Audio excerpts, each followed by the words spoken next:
Our executive producer, Alicia Dean, was inside the Staples Center for the memorial, and she joins us now from Los Angeles. Alicia, good to see you.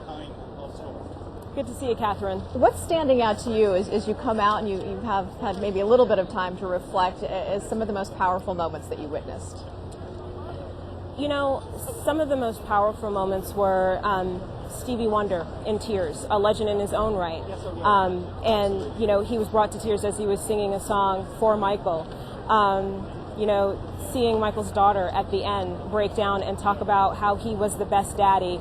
And I think the thing that struck me most is that for all of the hype, for all of the, you know, swirling rumors and things surrounding his death and, you know, the memorial service, that this was someone's passing, and a family was in mourning and grieving, and friends were missing someone that they loved, and you couldn't help but feel that, and you couldn't help be moved by it. There was a lot of talk leading up to this about the crowds that would come, how they would behave. What was your experience, and what did you see?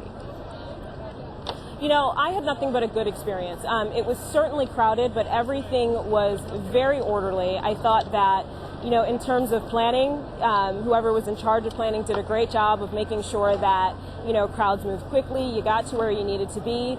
The lines were long, but you would kind of expect that.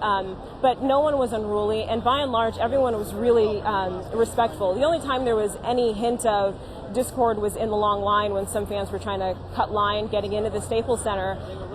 There was a little bit of grumbling about that, but I think, you know, as I mentioned a little bit earlier, the biggest thing was as soon as you walked into the Staples Center, you felt it.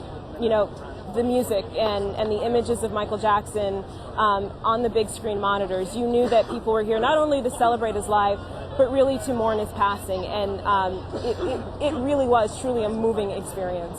We have to let you go here shortly, but any last thoughts about the experience as a whole that you think folks in San Diego would want to hear about?